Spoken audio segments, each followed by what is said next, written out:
warahmatullahi wabarakatuh. Waalaikumsalam warahmatullahi wabarakatuh. Baik, ini sebagian ada yang online ya. Kita sapa dulu. Ada yang di Palembang nih, Dr. Komarullah. Halo. Mana Bu? Halo Pak Dr. Komarullah.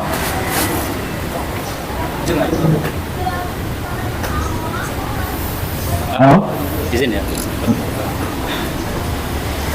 Ada 2 orang mahasiswa beliau yang sempat menulis tentang mengulas, mereview karya-karya Pak almarhum Ramli ya. Yang pertama Muhammad Komarullah, alumni dari program Doktor Ilmu Hadis, berasal dari Palembang. Satu lagi Ibu Dr. Hemawati yang sekarang bertugas di ya. Halo Bu Dr. Hemawati. Halo. Sudah ketemu. Baik, kita mintakan kepada Ibu Dr. Hemawati untuk memberikan catatannya, ulasannya, dalam menulis sebuah artikel tentang kita ambil waktu silakan. Baik, terima kasih Prof. Boleh aku izin. Dengar suara saya Prof? Ada membuat istimewa ulama. Assalamualaikum. Dengar Prof? ya. Oke, Silakan Bu. Baik, bismillahirrahmanirrahim. Assalamualaikum warahmatullahi wabarakatuh. Terima kasih atas perhatiannya. Di sini saya dimintakan untuk memberi testimoni tentang program Ramli Abdul Wahid. Masya Allah sekali saya diberi kesempatan untuk memberikan testimoni ini karena saya juga memang alumni mahasiswa beliau. Saya merupakan mahasiswa beliau dari S1 Unifa Medan dan yang kedua dari Tafsir Hadis S2 di IAIN Sumatera Utara waktu itu. Jadi 2 periode pendidikan saya sudah bersama beliau. Di sini hal yang menarik dari program Ramli, saya merasakan bahwa program Ramli ini merupakan sosok yang sangat sederhana, idealis dan cepat respon terhadap perkembangan hadis. Kita lihat bahwa dari respon yang kita lihat ketika adanya tulisan tentang mengazankan bayi menurut Dr. Arifin Sakti yang terdapat di dalam harian Waspada tahun 2001, itu Prof. Ramli langsung menanggapi dan langsung melakukan kritik sanad terhadap hadis yang dikatakan doi oleh Arifin Sakti tersebut. Nah, di sini beliau melakukan kritik sanad dengan melakukan hadis, makanya beliau dikenal sebagai orang yang pertama yang berkontribusi dalam melakukan takris di Sumatera Utara ini. Berdasarkan hasil penelitian saya, dia merupakan tokoh hadis yang memang memiliki otoritas keilmuan dari Fakultas Usuluddin S1, S2, S3. Bahkan saya lihat dari biografi keilmuannya, almarhum juga pernah mengenyam pendidikan di Libya, Mesir selama 5 tahun. 5 tahun setelah pulang dari Mesir melanjutkan mengulang lagi S1-nya, padahal sebelumnya itu sudah mengenyam pendidikan di Usuluddin selama 2 semester. Tetapi karena mendapat kesempatan beasiswa di daerah Mesir, dia pergi ke Mesir. Setelah pulang dari Mesir melanjutkan program pendidikan S1-nya di UINSU.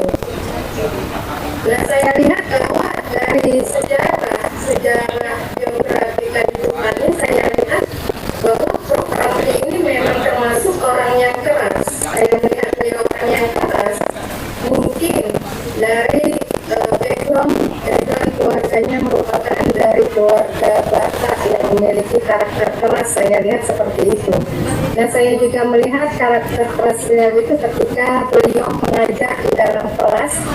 Kami selalu disajikan dengan kitab-kitab klasik yang disuruh membaca berbahasa Arab. Nah, ketika itu ada teman saya yang membacanya agak kurang seperti itu. Lalu Prof. Ramli menanyakan, dari mana sekolah tahu?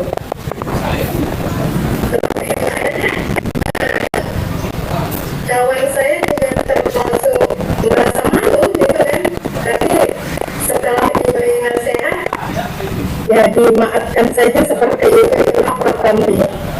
Nah, dari selain kata keras itu, dia juga termasuk, dari saya katakan sederhana, keras juga termasuk orang yang disiplin terhadap waktu. Karena ketika dia masuk ke dalam kelas mengajarkan di dalam perkuliahan selalu tepat waktu, on time, dan ketika kawan-kawan terlambat akan merasa malu ketika profesor sudah berada di dalam kelas untuk memulai pengajaran. Selain itu ada keistimewaan yang dimiliki oleh Prof. Selain dia menguasai bahasa Arab, tidak banyak yang tahu bahwa beliau juga menguasai bahasa Inggris. Karena selama di luar negeri, selain di Mesir, dia juga pernah bekerja di selatan Samudra Pasifik yang menggunakan bahasa pengantar dengan bahasa Inggris.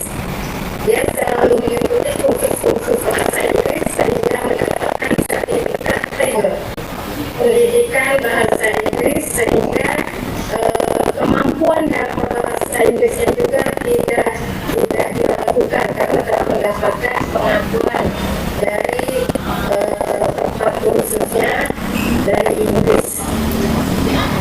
Banyak sekali karya-karya beliau yang berkaitan dengan hadis. Di antara bukunya, buku beliau yang terkait dengan hadis itu sampai dengan tahun 2010 penelitian saya itu ada 7 yang berkaitan dengan hadis.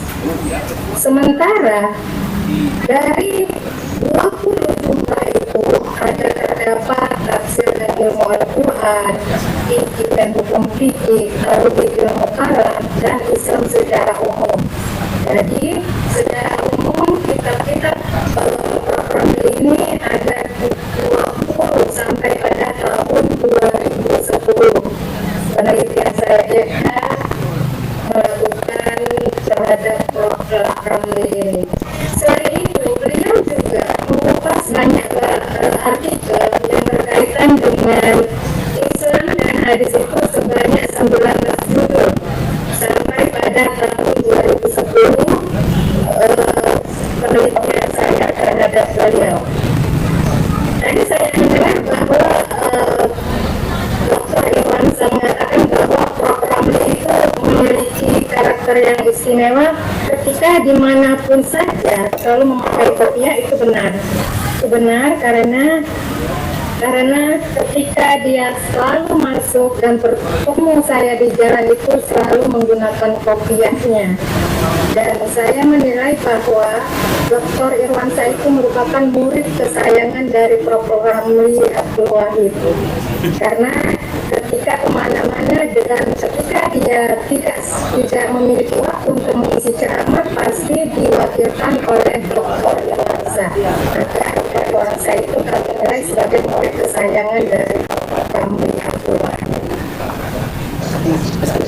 Dari pemikiran Ramli Abdul Wahid, saya menilai bahwa Prof. Ramli ini memiliki 2 metode dalam memahami hadis. Yang pertama itu secara tekstual dan kontekstual. Nah, dari sini kita lihat bahwa Prof. Ramli itu seperti kalau kita bilang ya kalau memang kakak, tapi kalau dia memahami secara kontekstual, dia harus memiliki pemahaman ilmu tentang asbabul wurud. Karena apa?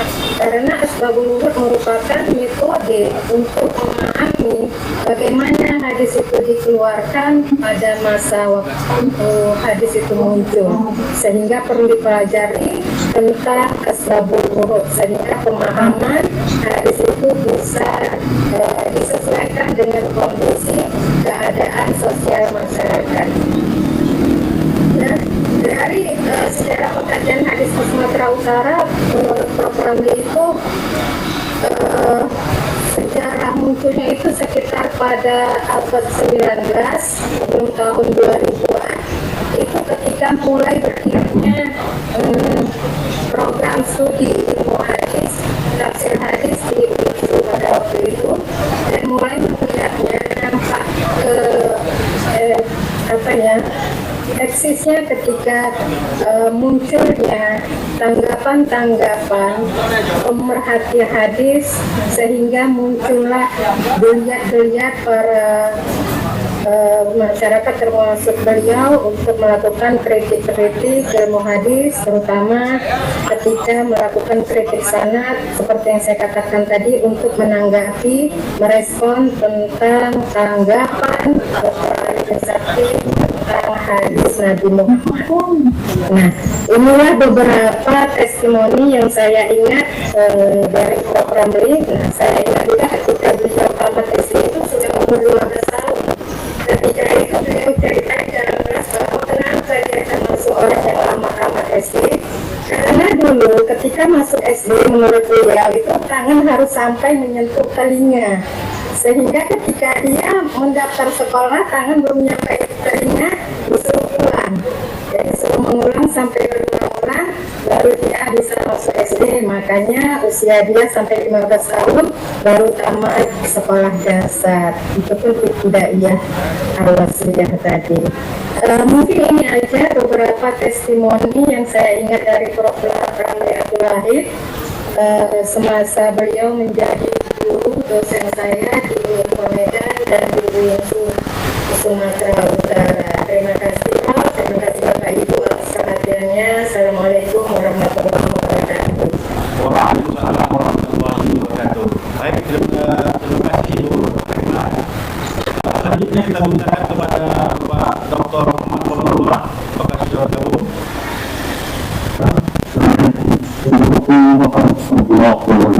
Ya, Pak Komarullah ini adalah alumni dari program doktor ilmu hadis UNSU Utara.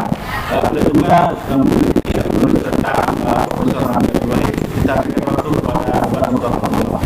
Silakan. Assalamualaikum warahmatullahi wabarakatuh.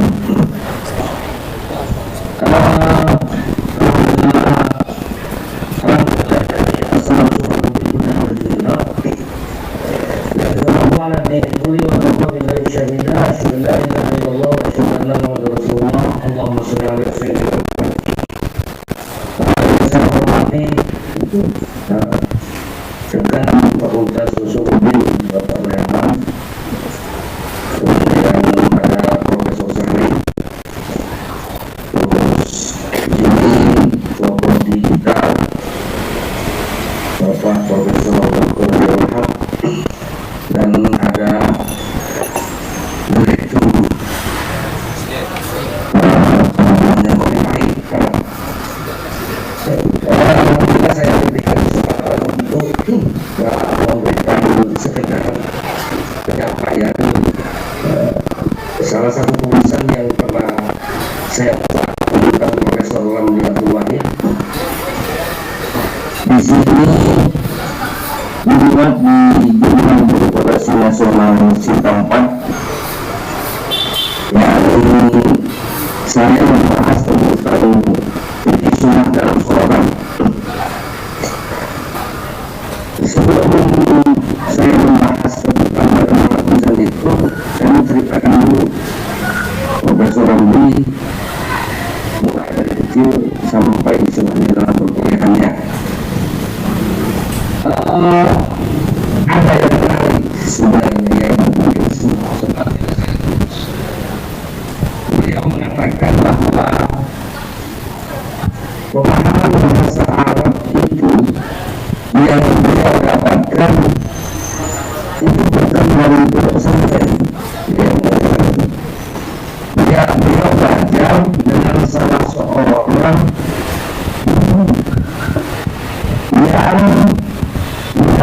yang dia dapatkan, yang dia belajar dengan seorang guru yang mempunyai kemampuan lebih, tapi profesinya sebagai nelayan. Itu dia tak pernah langsung di kelas. Nah, orang Indonesia sampai bisa menggaji kita hanya beliau sendiri yang selesai mengkaji kitab itu sendiri, sehingga beliau punya kemampuan berbahasa Arab dan mumpuni sampai akhirnya bisa kuliah ke luar negeri. Nah, itu yang saya dapatkan dari beliau sendiri yang tidak saya buat di dalam tulisan itu. Kalau tulisan mungkin silakan dulu ke rumah kita tahu Profesor Abdul Rahim. Kemudian ya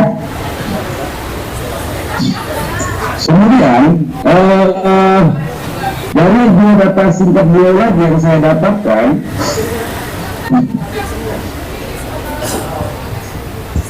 beliau bukan dari keluarga yang mampu, tapi punya keinginan yang kuat untuk menjadikan pendidikan itu sebagai jalan menuju Tuhan. Karena istilah konsep beliau tentang itu, tentang masalah al-aqlu as-salim karena warudul Quran yang hadis, atau yang selamat adalah yang diterangi dengan Al-Quran dan hadis. Dari situ sebenarnya bagaimana tulisan ini akhirnya saya ungkapkan, tapi yang sangat banyak yang lebih penting bahwa yang saya analisa adalah tentang ini sudah dalam surat kami,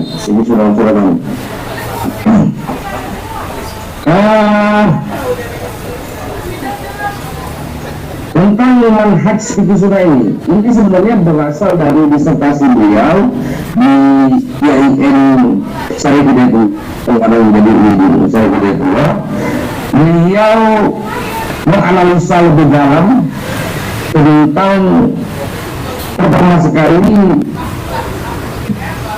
mulai dan istilahnya derajat dari berbagai macam hadis itu. Kalau tidak salah ada sekitar 40 hadis yang beliau pilih sehingga untuk dianalisa bagaimana nilai dari hadis itu, baik hadis sahih, hasan, dan dhaif. Nah, langkah penelitian pada dasarnya yaitu dilakukan melalui kritik sanad sebelum mengemukakan hadis yang dijadikan objek penelitian. Akan dijelaskan terlebih dahulu pengertian kritik sanad itu kemudian serta problematikanya dasar penilaian sanad yang akan diterapkan. Kemudian memperhatikan masalah di atas terberapa dalam beberapa hadis yang berasal dari Imam Bukhari dan Imam Muslim. Maka Profesor Rahim tidak meneliti lagi kecuali hadis-hadis yang menganggap hadis-hadis juga tidak diperoleh ini adalah hadis-hadis yang dijelaskan oleh Sayyid Sabi sebagai hadis baik atau mursal karena menjadikannya dipandang kurang urgen. Karena mengecualikan hadis-hadis tersebut, maka hadis-hadis yang dijadikan objek yang berjumlah 8 hadis. Kemudian ada yang dibuatkan dalam beberapa hadis yang dilakukan oleh orang yang mengacu pada betul-betul sanad yang dilakukan oleh ulama. Kemudian saya mengucapkan sampai terus yang terakhir mungkin tentang masalah pendapat terhadap betul itu dalam sambutan. Kitab fikih sunnah mendapat sambutan yang luas di dunia Islam. Kemudian kitab fikih sunnah tersebar dari kalangan salaf lainnya. Di Indonesia fikih sunnah menunjukkan mulai dari majelis belajar sampai pendidikan tinggi. Kajian fikih sunnah ini dalam banyak dilihat dan diperlihatkan di berbagai macam tulisan.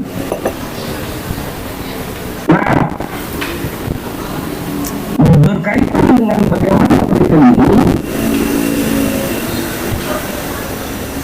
Profesor Yudi Abdul Wahid dalam buku surah ini tidak menemukan cara pelaksanaan metode tahdid yang bisa digunakan dalam mentahfidz hadis. Nah, di sini saya ambil dari Profesor Laurus Muslim. Dia mencoba untuk mentahfidz hadis dengan mentahfidz hadis, menghafal hadis dan hafal. Pertama adalah hafal hadis, hafal yang ada hadis. Lalu pertama tema hadis dan klasifikasi hadis. Metode yang dipakai adalah tidak menjelaskan secara eksplisit lebih lanjut hadis-hadis yang digunakan oleh Imam Bukhari, Imam Muslim, dan tidak mencantumkan matanya sehingga dapat diketahui bagaimana hadis ini dapat diamalkan. Setiap hadis yang ditahriknya tidak disertai terjemahan. Akan sulit untuk dipahami oleh orang awam yang ingin mengamalkannya. Sekarang hadis tidak bukan lapal-lapal ittisal atau lapal-lantai antara perawi dengan perawi berikutnya seperti kata sana dan lain sebagainya. Lalu kata tersebut sudah dicatatkan dalam hadis yang ditahriknya. Kemudian Profesor Mali tidak menyebutkan alasan lemah seorang perawi tertolak hadisnya. Misalnya seorang perawi dianggap cacat karena lemah ingatannya atau karena terdapat perilaku dusta dan sebagainya secara terperinci. Persoalan ini disebabkan tidak memungkinkan karena hadis yang digunakan terlalu banyak sehingga tidak disebutkan secara terperinci. Nah, hadis dari keseluruhan saat ini mentahfidz hanya disebutkan satu matn saja, sedangkan hadis dari jalur yang lain tidak disebutkan. Mungkin itu dari saya tentang bagaimana tulisan saya atau artikel yang saya pernah tulis tentang Profesor Dr. Abdul Wahid.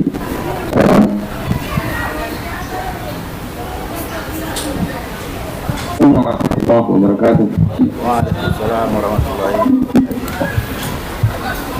Baik, terima kasih kepada Bapak Dr. Muhammad Qamrullah. Selanjutnya kita mintakan kepada Dr. Asror, apakah masih berhak bergabung di Zoom? Masih alhamdulillah. Betul. Bismillah. Silakan. Bisa didengarkan ya suara saya? Ya, silakan. Saya pakai dua ini. Baik.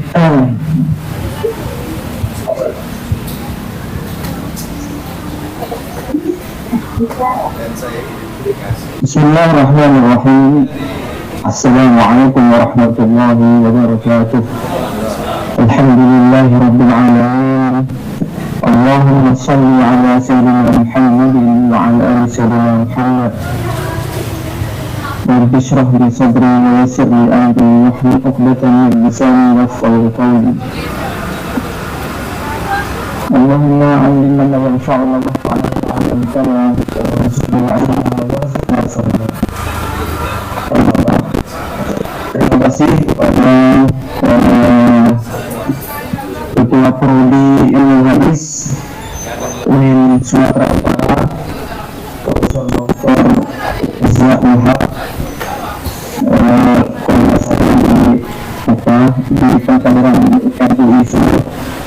Tapi saya tanya kenapa guru besar tasawuf ya, serta guru besar hadis ya. Saya sudah S2 S3 sudah memegang prodi hadis ya. Terima kasih juga kepada Presiden Kopi Tahid Pak Dr. Luciano sudah memberikan kesempatan kepada kita semuanya untuk bersaksikan bagaimana pemikiran, bagaimana perasaan, bagaimana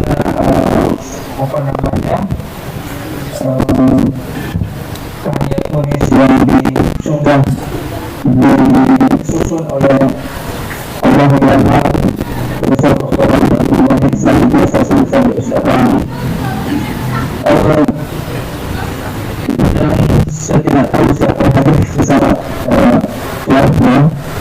mungkin ada tulisannya Profesor Muhammad. Semoga Allah yang memberikan berkah keilmuannya kepada kita semua.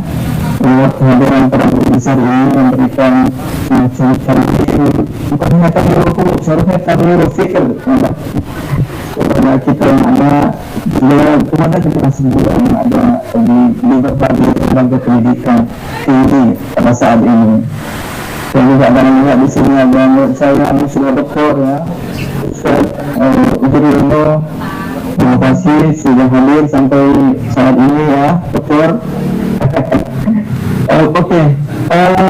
Alhamdulillah saya diberi kesempatan di ujung-ujung, tapi saya coba menyemangati diri dulu ya, karena saya dilaporkan di ujung ya.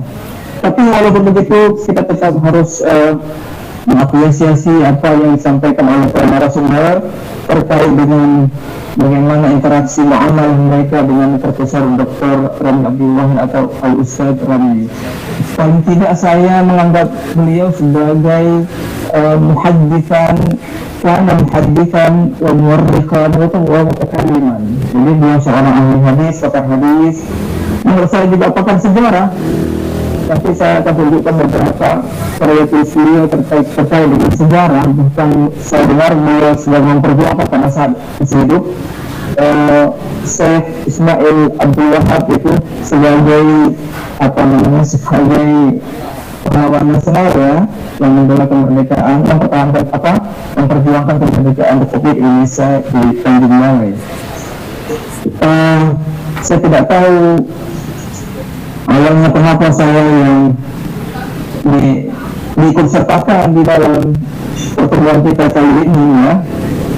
Tapi saya menduga mungkin saya dianggap salah satu murid daripada Allah Yarham Ustaz Ramli, karena memang saya berinteraksi beliau itu dari awal tahun 2000-an ya, awal tahun 2000-an, dan pada tahun 2004 saya mengingat nama beliau sebagai Musyarriful Awal, sebagai pembimbing pertama. Kebetulan adalah Abdullah AS ya. Pada saat itu skripsi saya tentang metode manhaj takhsis al-ibadi fi sifatis salatin Nabi sallallahu alaihi wasallam. Salam itu tambahan dari beliau itu. Saya hanya sampai pada al-Nabi karena sama dengan al-Albani dengan al-Nabi. Beliau menyarankan untuk menambahkan sallallahu alaihi wasallam. Dan interaksi saya dengan beliau tidak lebih sebagai seorang guru dan murid dalam sekolah yang formal. Ini informal itu paling tidak, seperti misalnya pada ketika kita dari sesi ulama MUI Sumut, itu mungkin juga sebagai guru juga ya, sebagai guru. Jadi yang lebih menyarankan itu sesuatu yang tidak saya duga ketika saya mengadakan bimbingan skripsi ini, skripsi yang berjudul Manhaj Takhsis al-Ibadi fi Sifatis Salatin Nabi, itu tidak ada, sudah hampir itu 1 minggu di tempat beliau. Habis itu dikembalikan kepada saya dan sudah ACC begitu sebagai Musyarriful Awalnya, tapi tidak ada tulisan. Itu pertanyaan itu menimbulkan pertanyaan kepada saya sebagai sebuah pengalaman ya, kenapa tidak ada tulisan? Bukan layaknya seorang Musyarriful Awal atau penguji itu pasti ada tulisan kan, ada revisi lah begitu, setidaknya ada revisi untuk lebih bagusnya ke depannya, atau mungkin ada kesalahan, tapi anehnya tidak dikasihkan. Dalam pikiran saya, apakah saya dianggap bisa berbahasa Arab atau memang bagaimana gitu kan. Tapi saya tidak berhusnuzon kepada beliau. Mungkin jadi ketika munakasyah baru diuji gitu ya, apa yang saya tuliskan di dalam skripsi ini atau risalah ini itu. Nah, kemudian karena pada saat itu sulit untuk mencarikan bahasa Arab sarjana teologi Islam, belum menuliskan di cover skripsi saya itu lisan LC ya. Jadi saya mendapat gelar LC dari beliau di IAIN Sumatera Utara pada saat itu ya. Saya bilang saya ada LC-nya seperti STHI, karena mungkin saya menggunakan kata yang sesuai dengan sarjana teologi Islam pada saat itu. Selanjutnya kalau yang 3 tadi kan narasumber tadi termasuk saya Allah atau pokok Ustaz Bismil Anwar Batambang itu kan semua muridnya, dan mengaku sampai sekarang adalah murid ya. Kalau saya sulit untuk menyatakan diri sebagai murid, karena sejak tahun 2000 sampai ini ada kisahnya ini. Pada tahun 2015 terjadi kejadiannya di ruang apa namanya, di ruang diskusinya MUI Sumut itu, di Sumut di Kampung Trako yang kedua telah itu 3.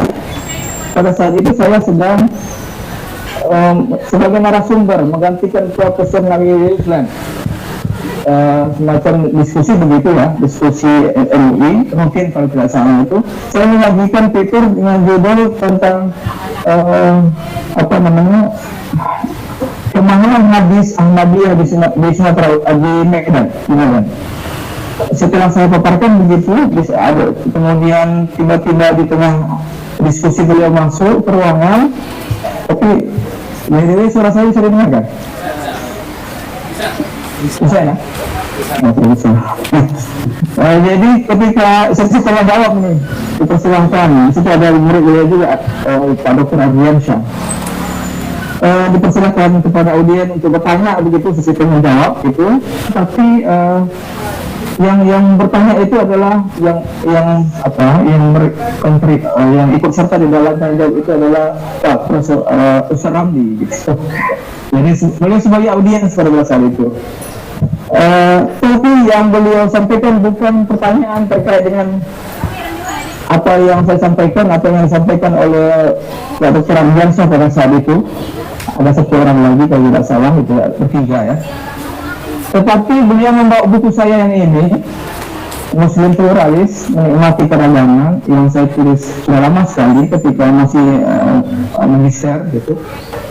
Lalu menunjukkan kepada hadirin pada saat itu dengan mengatakan, ini saya bawa bukunya, langsung saya baca begitu. Lantas dia mengatakan, Asrama Brofaza ini adalah murid saya dulunya. Saya ingat sekali kata-kata itu dulunya. Lalu dia mengatakan sekarang dia bukan murid saya lagi, dan saya tidak ridho dia menyampaikan apa yang dia dapatkan dari saya gitu. Itu saya ingat sekali. Jadi kalau alasan Tuan Ketua Perwali tadi menyebutkan, saya barangkali adalah alasan murid langsung kepada Ustaz Ramli bin Wahid, ya saya kira ada benarnya, ada juga salahnya. Sejak 2015 saya kira saya sudah tidak dianggap sebagai muridnya lagi. Tapi walaupun begitu saya tetap hormat kepada beliau, apresiasi beliau. Bahkan kepada murid saya sampaikan bahwa ini adalah karya tulis dari guru besar kita yang ada di Sumatera Utara gitu. Saya masih menyebut nama beliau di hadapan murid-murid saya. Saya kira ini berbeda ketika Imam Al-Bukhari tidak lagi menyebut nama gurunya Imam Az-Zuhri ketika meriwayatkan hadis. Ketika itu mungkin Imam Al-Bukhari menyebutkan haddatsana thiqah, dia tidak menyebutkan haddatsana Muhammad Az-Zuhri, ya. Karena memang terjadi problem di antara guru dan murid pada saat itu. Imam Az-Zuhri mengaku tidak lagi menjadi guru daripada Imam Al-Bukhari, sehingga tidak diperbolehkan meriwayatkan hadis daripada Imam Az-Zuhri. Itu terjadi ketika fitnah khalqul Quran, tentang pemakhlukan Al-Quran, yang jawaban Imam Al-Bukhari itu dipelintir oleh orang lain, dan itulah hasil pelintiran itulah sampai kepada gurunya Imam Az-Zuhri. Imam Az-Zuhri menyebutkan supaya dia keluar dari kalau tidak salah Khurasan, kalau tidak salah kota Khurasan pada saat itu, kampungnya Imam Muslim. Tetapi Imam Al-Bukhari setelah kejadian itu tidak lagi menyebutkan nama gurunya di dalam Sahih Al-Bukhari. Itu yang setahu saya. Tapi saya masih menyebutkan nama Ustaz Ramli kepada murid-murid saya. Walaupun saya rasanya sulit juga menyebutkan saya sebagai murid, tapi belum sudah. Dan saya ingat juga ketika Profesor Ramli itu berdebat dengan Harun Nasution sampai marah-marah begitu tentang persoalan qada dan qada, persoalan tentang persoalan apakah Tuhan Mu'tazilah itu sedemikian sampai kemudian Tuhannya Al-Asy'ariyah itu sedemikian sibuk, gitu ya. Ditambah lagi pada persoalan apakah Tuhan bisa dilihat di akhirat kelak, pada persoalan apakah Tuhan itu bisa dilihat. Ini kan antara Ustaz Ramli dengan gurunya Harun Nasution pada saat itu kan pernah sampai marah begitu, sampai memukul meja, artinya beliau marah. Tetapi saya kira Harun Nasution tidak sampai menyatakan Anda tidak lagi menjadi murid saya hanya karena perbedaan pendapat, ya kan? Tapi ya itulah yang terjadi pengalamannya yang saya alami, ya. Tapi atas segala apresiasi kita kepada beliau, Allah yarham, Allah asyanahu fi safiha, semoga Allah menempatkan di dalam surga yang ada di sisi Allah Subhanahu wa ta'ala. Allah maghfir lahu warhamhu wa'afihi wa'afwan. Selanjutnya, pengalaman berikutnya adalah ketika kami bertiga menulis buku hadis-hadis politik. Pada saat itu MUI Sumatera Utara, kalau tidak salah ketua Dewan Fatwanya, komisi fatwanya adalah Ustaz Ramli, ya. Saya lihat ada surat dikirimkan kepada kami sebagai penulis untuk bersedia hadir, mungkin klarifikasi tentang isi buku ini. Saya tidak tahu apa masalahnya, tetapi saya memang keinginan untuk menghadiri undangan itu, hadir di MUI Sumatera Utara untuk menjelaskan apa masalahnya, kenapa buku ini termasuk daripada buku penulisnya diundang. Sebuah bukan diskusi hanya semua undangan untuk hadir pada saat tertentu itu. Tapi saya bertanya kepada Profesor Katimin, beliau menyatakan menyarankan untuk tidak usah hadir. Kalau mau klarifikasi buat saja, saran beliau seperti itu, buat saja seminar atau diskusi buku atau bedah buku. Saya kira itu lebih bagus, kata Pak Katimin. Okelah Prof, saya bilang kepada beliau. Akhirnya kami bertiga tidak menghadiri itu. Tapi saya menduga memang mungkin ada pikiran-pikiran kami di dalam buku ini yang tidak sesuai dengan apa yang beliau yakini sebagai sebuah kebenaran yang tidak bisa terbantahkan. Ya, itu kan versi kebenaran yang beliau pahami, ya. Tetapi kan semuanya itu ada kebenaran yang lain, ya, yang kita bisa suluhkan. Dan saya kira juga ada begitu pendapat di dalam buku ini yang tidak sesuai dengan mainstream, mungkin bertentangan dengan ijma' ulama, bertentangan dengan apa yang diyakini oleh Sunni Al-Asy'ari seperti itu, atau mungkin ada hal-hal yang lainnya. Tetapi beruntung saja saya ketika berada di YI Lamsa, pada saat ini juga berada dan mengabdi di YI Lamsa. Buku ini dibedah oleh dari Fakultas Syariah, ya. Buku ini dibedah akhirnya. Jadi itu interaksi saya dengan beliau dengan Ustaz Ramli. Jadi saya beranggapan bahwa beliau adalah seorang pakar hadis. Banyak sekali buku-bukunya seperti yang sudah disebutkan sebelumnya. Yang sebelah kiri itu mungkin buku, ya, tetapi sebelah kanan itu adalah penelitian, jadi banyak sekali. Bahkan saya melihat lebih banyak buku hadisnya ketimbang buku-buku yang terkait dengan tadi disebutkan, ada fikih, ada bahasa, nahwu, ya, ada juga mungkin yang lain, tasawuf gitu. Jadi karena atas dasar inilah saya beranggapan bahwa beliau adalah seorang imam hadis, seorang pakar hadis. Selanjutnya saya juga beranggapan beliau adalah seorang ahli sejarah. Kalau kita perhatikan penelitian beliau itu tidak luput dari persoalan sejarah, ya.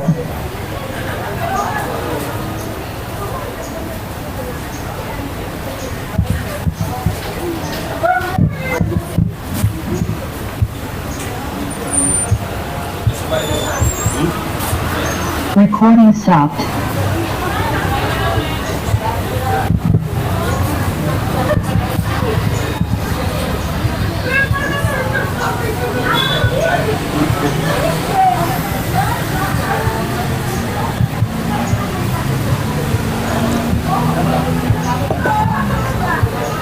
Bagus sekali yang Ustaz.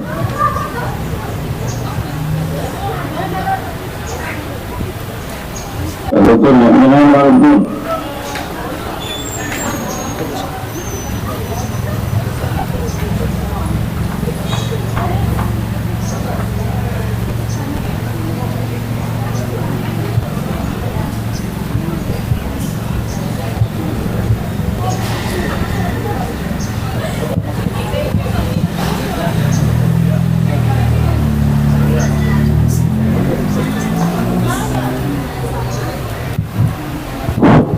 Pak Asror.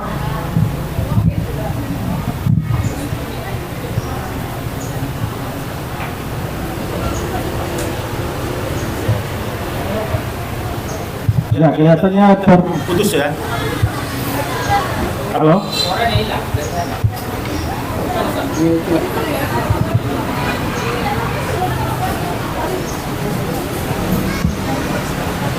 Yang keluar ya.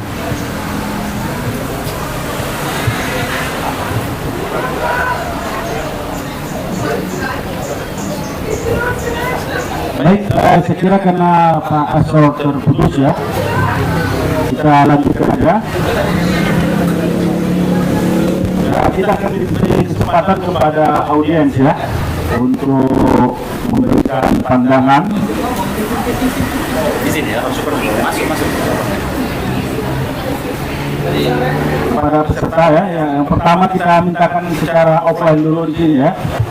Di sini sudah bergabung guru kita, Profesor Syahrin ya. Kita mintakan dulu pandangannya terkait tentang Recording in progress. program ini, almarhum Ramli. Kita berikan kesempatan kepada Prof. Syahrin. Silakan, Prof.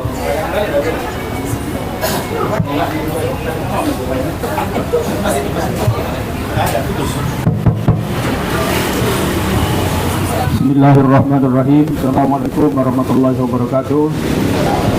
Bapak Presiden yang saya hormati beserta seluruh fungsionaris Kopi Pahit yang dimuliakan Allah. Para narasumber tinggal Mahmud di sini. Berarti semua diambil alih lah oleh Mahmud ya kan. Pertama gini, ya, saya kan menulis buku studi tokoh. Studi tokoh itu tanpa saya perhitungkan Pak, buku itu menjadi referensi secara nasional untuk penulisan studi tokoh. Saya tahunya karena banyak nelpon saya. Di dalam buku itu disebutkan bahwa tokoh itu 3 syaratnya. Pertama, ada ilmu, ada pemikirannya. Itu yang pertama. Yang kedua, ada karya ilmiahnya. Yang ketiga, menurut saya ini yang tidak dimiliki oleh banyak orang berilmu, yaitu pengikutnya. Jadi 3 ini. Ramli ini, Allah yarham, ketiga-tiganya dia miliki. Ya kan, dia ada karya, dia ada pengikut. Inilah pengikutnya, ya kan? Saya rasa Mahmud ini mau saya tunggu dulu. Ini pengikut Ramli atau pengikut saya, ya kan? Tapi yang jelas saya rasa 2 dari Jambi itu Palembang tadi. Palembang itu saya rasa pengikutnya lah itu. Jadi kalau tidak ada pengikutnya, kurang syarat untuk disebut tokoh. Jadi Ramli ini saya kira secara ilmiah bisa masuk di Kopi Pahit ini sebagai salah seorang tokoh yang didiskusikan. Jadi terima kasih Pak ya. Jadi berarti Kopi Pahit ini di dalam menetapkan tokoh itu juga tidak sembarangan gitu loh. Iya kan? Nah, jadi nanti nggak masuk itu kalau syarat ini nggak ada, ya kan? Tetapi gini, kepada siapa saya tujukan pertanyaan saya ini ya? Ke Zaul Haq lah, ya kan, penanggung jawab ilmu hadis. Karena pemakalahnya tinggal Mahmud ya. Gini, anggaplah saya ini user hadis. Saya ini user, walaupun sebenarnya saya dengan Ramli ini satu kelas belajar hadis ke Quraisy Shihab. Guru kami itu Quraisy Shihab. Kalau di Indonesia, kalau di luar saya tidak tahu, mungkin ada beberapa guru dia ya. Satu kelas kami. Cuman dalam kelas Quran hadis itu nilai saya paling tinggi, Pak. Nah, sampai Quraisy juga heran kok tinggi kali nilainya kawan ini, melebihi orang yang menekuni hadis. Nggak tahu apakah Ramli ini lebih tinggi nilainya dari saya, tapi juga saya lebih tinggi sih nilai saya dari dia dalam ilmu hadis waktu masa sarjana. Begini, sebagai user ya, apa namanya, kekesalan saya terhadap penekun ilmu hadis ini,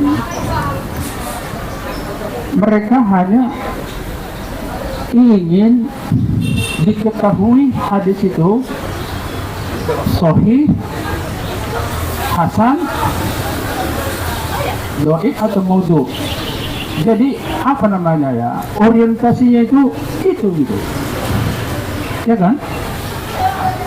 Sebanyak-banyaknya penekun hadis ini targetnya itu aja, mana yang sahih, mana yang hasan, mana yang dhaif, mana yang maudhu. Dan mereka lama kali menggunakan waktu untuk mendiskusikan ini. Yang menurut saya, kalau AI ini kita gunakan, pensiun orang ini. Ya kan? Kenapa? Karena itu semua sudah diratakan oleh artificial intelligence. Jadi yang dibaca orang ini bertahun-tahun, berpuluh tahun, satu detik saja artificial intelligence selesai semua itu.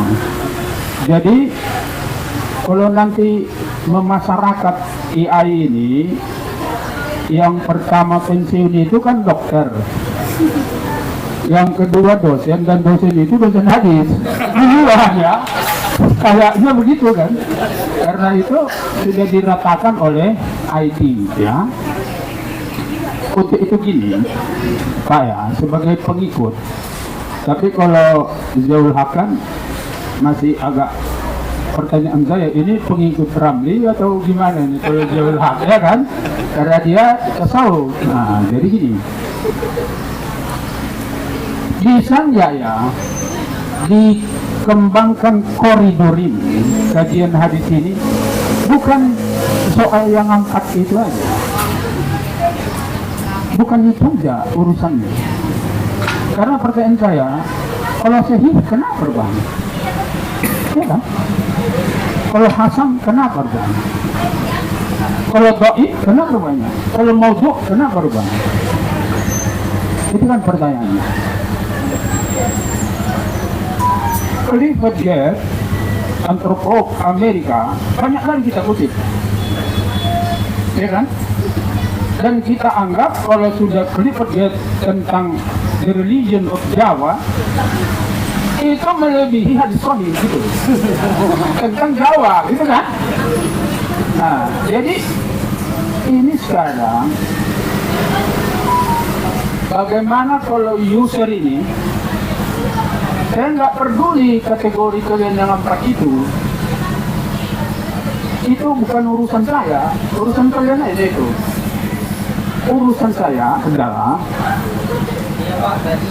mana di antara hadis itu yang kira-kira diperlukan untuk menjadi dalil bahasa Indonesia ya, atau reasoning dari yang sedang saya bicarakan. Tiba-tiba dicegat saya, itu enggak itu hadis yang bapak gunakan itu. Dalam hati saya, apa urusannya? Pertanyaan saya, berdosa enggak mengutip hadis dhaif? Ya,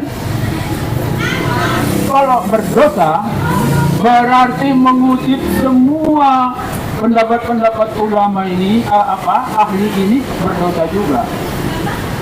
Nanti paling mereka akan bilang ke saya, boleh, tapi jangan bilang hadis. Ya kan?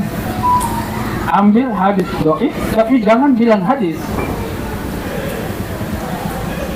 Kalau saya bilang pendapat siapa ya, atau riwayat, akhirnya kan ahli itu mengaburkan satu riwayat dia bilang. Jadi riwayat itu nggak jelas, dari mana satu riwayat itu. Jadi untuk itu ya Pak Zia, bisa nggak kita kembangkan kajian kita, jangan lagi, tidak lagi sekedar persoalan itu, tetapi dari semua referensi yang disebut hadis, mana yang berkaitan dengan teologi, mana yang berkaitan dengan politik, mana yang berkaitan dengan ekonomi, mana yang berkaitan dengan sosial, dan lain-lain sebagainya. Justru tahrif hadis bukan tentang sanad, tetapi tentang relevansi dengan kehidupan masyarakat. Jadi nanti hasilnya, ini hadis tentang ekonomi, ini hadis tentang ini hadis tentang ini hadis tentang ini hadis tentang ini. Jadi masyarakat dapat pelajaran tambahan. Jadi saya usulkan, memang tahrif itu kan sudah diblok oleh ulama. Tahrif itu mengeluarkan yang betul dengan yang tidak betul. Tapi kan saya bisa mengusulkan, mengeluarkan dari bercampur baur menjadi satu objek. Kan masih tahrif juga itu. Untuk itu, saya kira sebagai pengikut dan pelanjut saya kira jurusan atau prodi hadis ini, saya ingin sebenarnya Pak Zia, ada karya kita, terutama prodi hadis, dalam bentuk aplikasi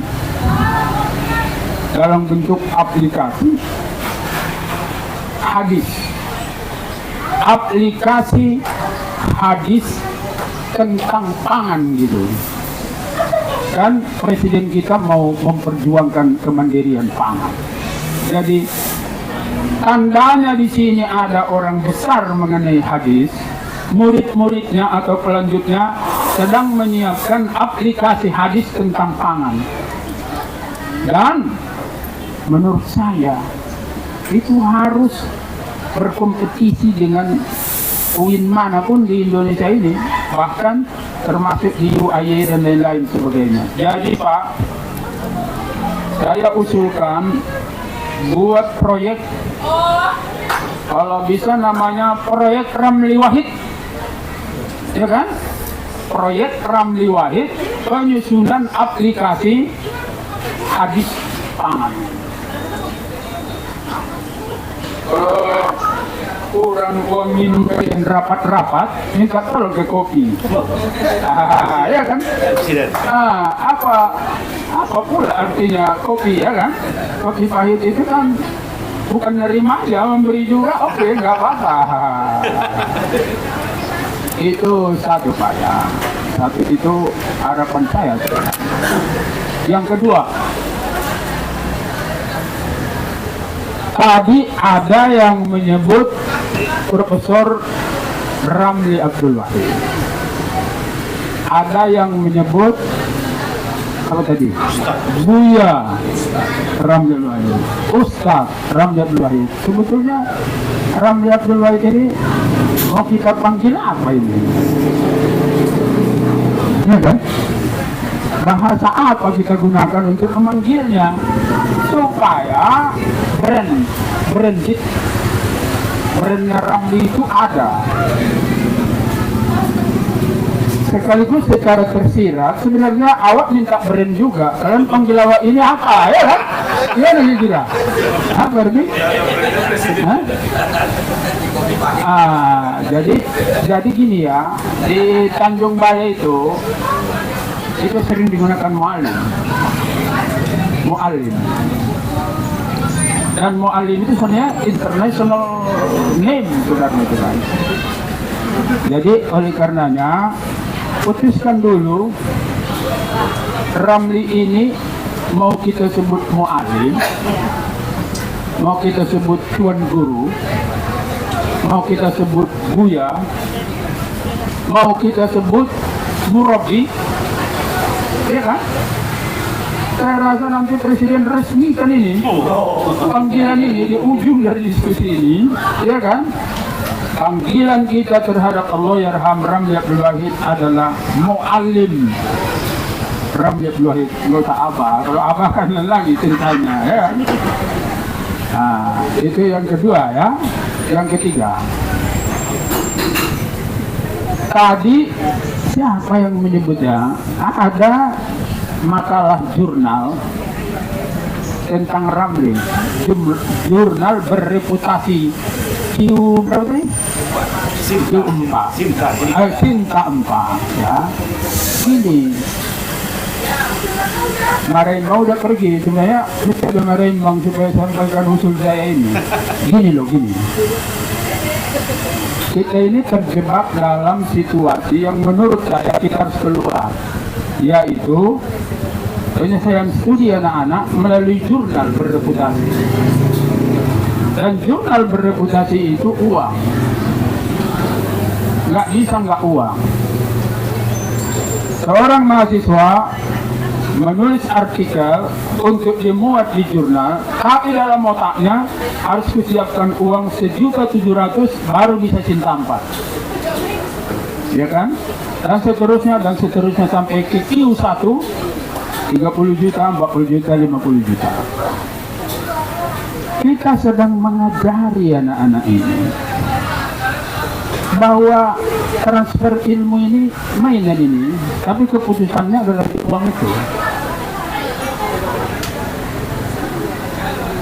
Menurut saya kita harus keluar. Saya tidak menduga seberbahaya ini, ya. Kenapa saya sebut berbahaya? Karena jurnal itu open gitu. Dia yang memulai indeks ini, ya kan, menyuburkan percaloan di sekitar pemuatan jurnal itu. Kalau pemikiran Islam masih oke, tapi hadis dan ulumul Quran tafsir, saya kira kita hindarkan dari sini. Nanti nggak barokah ilmunya ini, ya kan? Supaya Mahmud tahu, ini Ramli ini kan ikut dulu apa? Asesor ini apa namanya? NPT. Bukan. Kalau kita mau naik pangkat, Kepangkatan. apa namanya? Asesor kepangkatan. Asesor kepangkatan. Ramli ini nggak bisa menggunakan perangkat teknologi, nggak bisa ya. Ya kan? Begitu mau ditugaskan dia, panggilnya asistennya, buat gini, aku mau pergi. Dibuat oleh asistennya, baru nanti tunjukkan sama dia. Jadi Pak, kalau saya rekomendasi dari diskusi ini, salah satunya khusus untuk ulumul hadis, ulumul Quran wa tafsir, tidak usah digunakan penyelesaian studi mereka pada tingkat S1, S2, S3 melalui jurnal berindeks berreputasi. Saya rasa-rasanya sudah sampai saya ke kesimpulan enggak betul. Kita menyuntikkan ke kepala mahasiswa itu, selesaikan sarjanamu di bidang hadis dengan menyiapkan uang 1.700.000 dan seterusnya. Itu yang terakhir.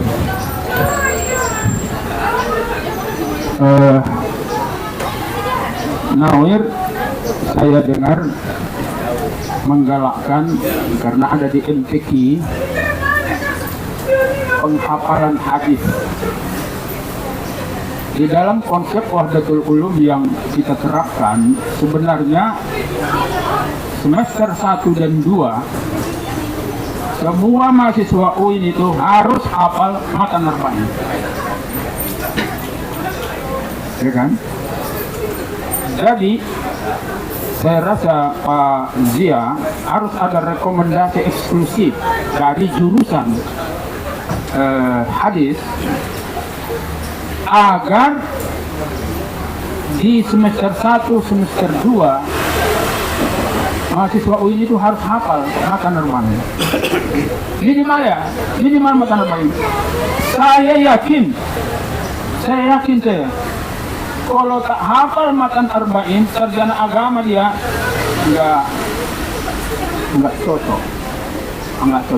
Tapi kalau ada plusnya, ya kan?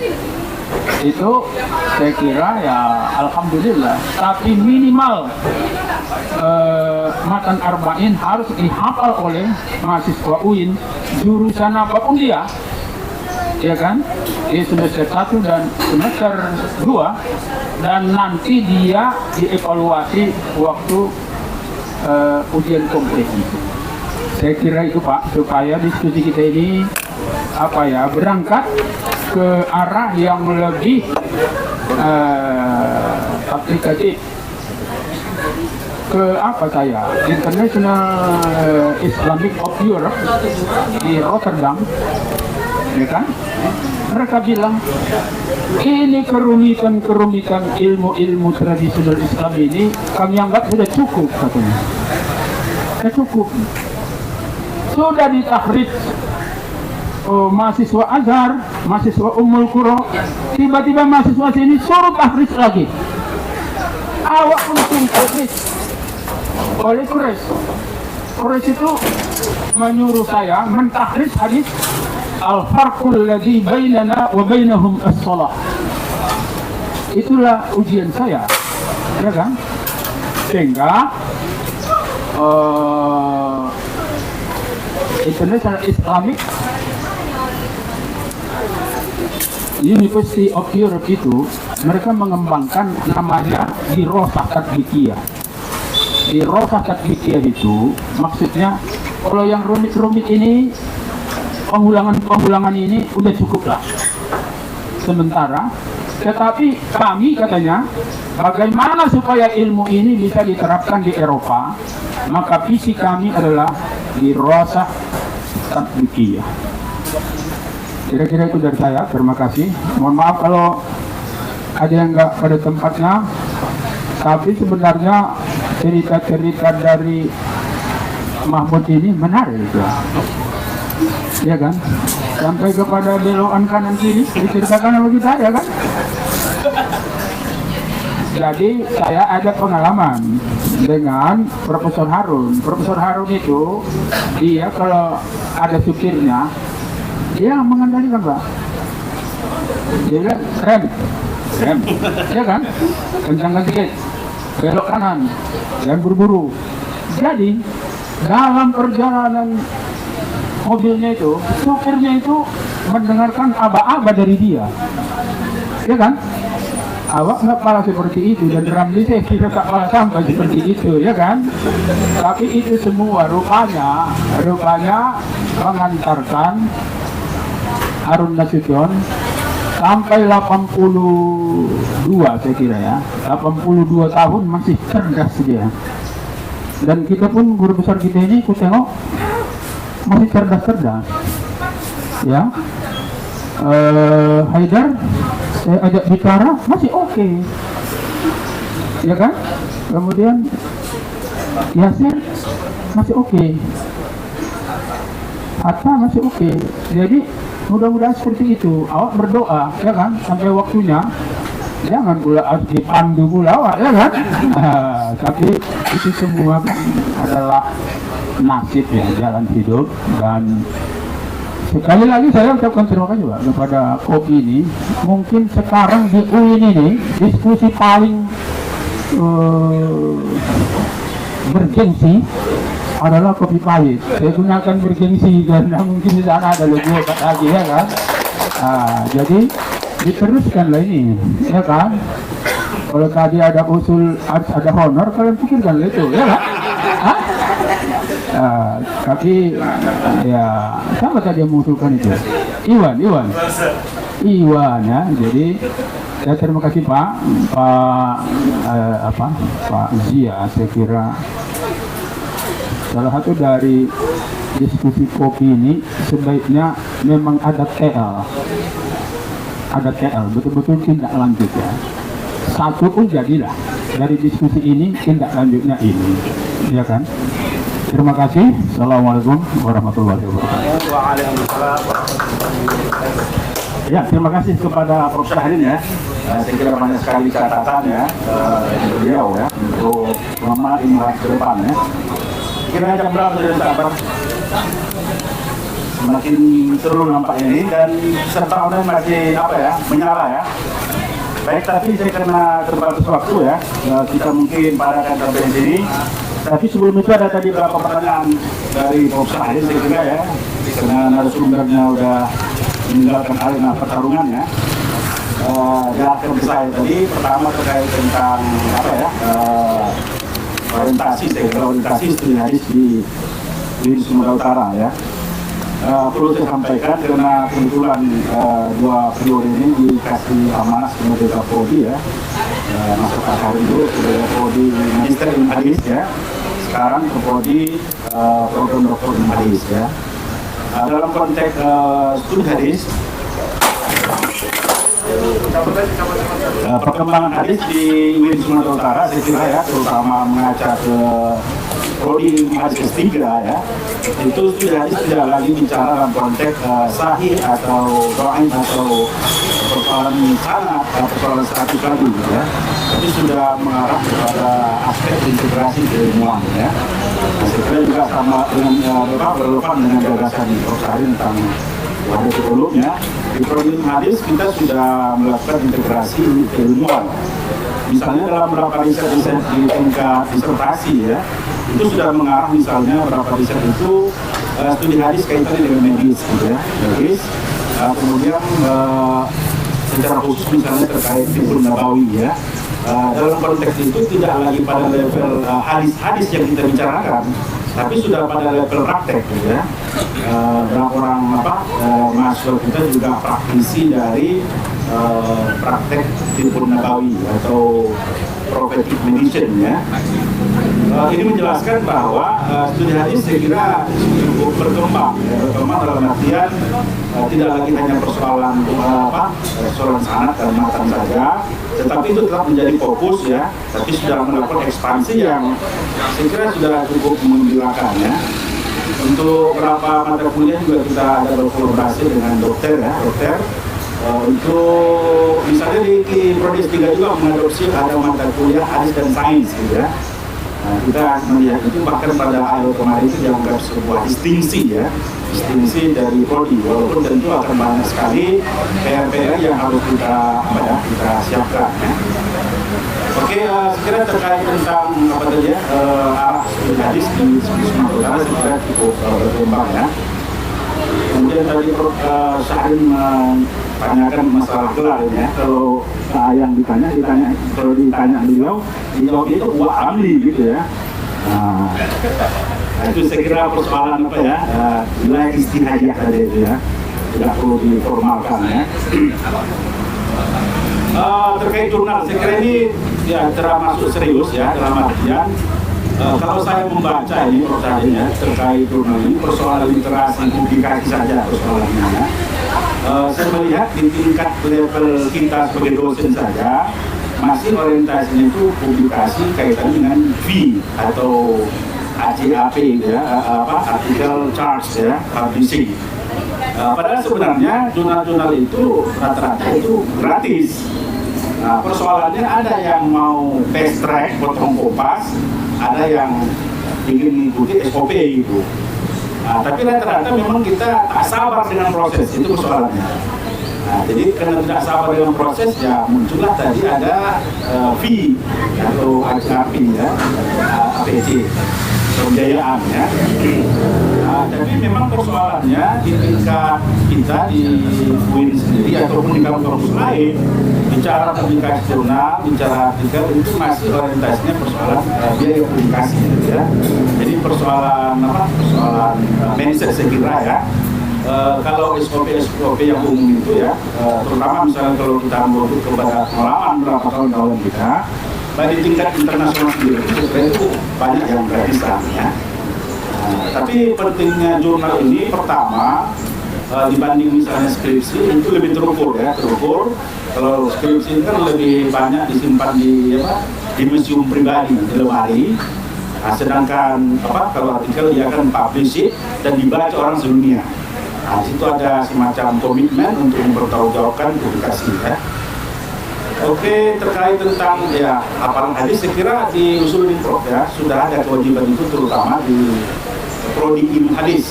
Saat untuk tamat itu Ustaz Idris berapa Ustaz? Biasa itu hafal hadis 500. Nah, 500 dengan syarat untuk Ustaz. Nah, kalau di fakultas ya. Saya kira itu ya terkait tentang apa tadi komentar saya, tetap ini mendorong kita untuk lebih maju ke depan ya. Baik, saya kira kita harus apresiasi para narasumber kita hari ini ya. Ada mau disampaikan untuk Anda? Oke. Saya kira karena waktu juga sudah jam 12 ya. Ya. Baik, saya kira ini sebagai pembuka ya. Mudah-mudahan ke depan kita akan kembali semacam menjaga tradisi yang baik ya, tapi tetap harus menggali hal yang baru ya.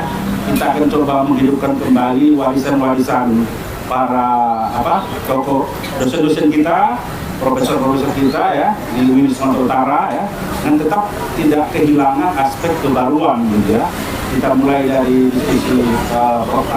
Ramli ya, mungkin dilanjutkan dengan Prof. Adil nanti ya, kemudian para Sadikun Awalun ya di sementara. Ini komitmen Pak Presiden juga ya untuk impres ke depan ya, untuk menjaga tradisi untuk tetap tumbuh ya. Terima kasih kepada semuanya para narasumber ya yang sudah bersedia hadir, termasuk tadi Dr. Mahmud ya. Banyak sekali sebenarnya ampol histori ya, banyak yang tak terceritakan ya. Yang saya kira itu menarik ya.